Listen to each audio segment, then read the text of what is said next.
Cbeebies Bedtime Story. Well, I can see brown spiky branches and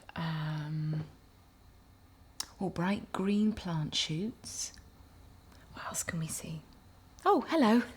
I'm Anna. I'm looking at the garden, telling the animals everything that I can see. What can you see out of your window?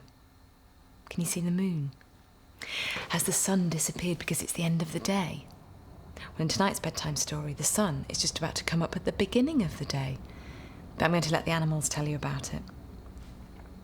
The story is by Jeanne Willis and Sarah Fox-Davies, and it's called Mole's Sunrise. Vole got up just before dawn. Mole was eating breakfast, but Vole didn't have time. "Where are you off to in such a hurry?" asked Mole. "I want to see the sunrise," said Vole. Mole had never seen the sunrise. "It's beautiful," said Vole. "I'd love to see it," said Mole. "Come with me," said Vole. Off they went, hand in hand. "Are we going very far?" asked Mole. "Only down to the lake," said Vole. "It's the best place." "Mind the tree root, Mole." Mole felt the damp mist in his fur.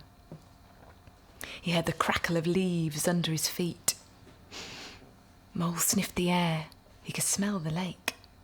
"We're here," he said. "Let's sit on the log with the others," said Vole. "What others?" asked Mole. There was Rabbit, Squirrel and Sparrow. Mole and Vole sat with them.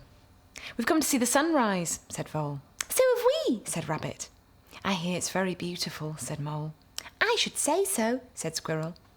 "Here comes the sun," said Vole. "I can just see the top of its head. It's like the soft yolk of a fried egg." "Like the one I had for breakfast," thought Mole. "It's rising higher," said Rabbit. "It's up to its middle. It's sizzling in the lake like an egg in a pan of butter. Now it's burst. It's dripping hot, runny, sunny stuff everywhere." "That's what happened to my egg," said Mole. He wiped the yolk off his waistcoat. The sun rose out of the lake. "Now the clouds are like scoops of raspberry ice cream," said Rabbit. "And blueberry," added Vole, "swirled with steaming custard."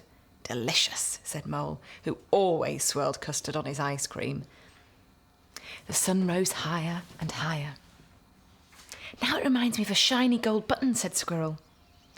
Mole felt the shiny gold button on his waistcoat. The sun was like that, only a zillion times bigger, or so everybody said. "It only looks as small as a button because it's so far away," said Vole. Sparrow said the sun was hotter than the hottest fire. "It's so hot, it's melting the moody clouds," he said. "It's made them as light and fluffy as feather down." Mole felt Sparrow's soft feathers. "I get the picture," he said. The sun had risen. "So that's what the sunrise looks like," said Mole. "Thank you for showing it to me. I never knew it was so beautiful." Mole was blind, but at last he'd seen the sunrise. He didn't see it with his eyes.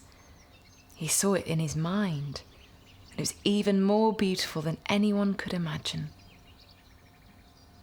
That story was called Mole's Sunrise. Wasn't the sunrise beautiful? Well, it's time for you to go to bed and dream about the raspberry ice cream swirling clouds and the shiny gold button sun. I'll see you soon for another story. Night, night. Now, what can we see if we look out of the window?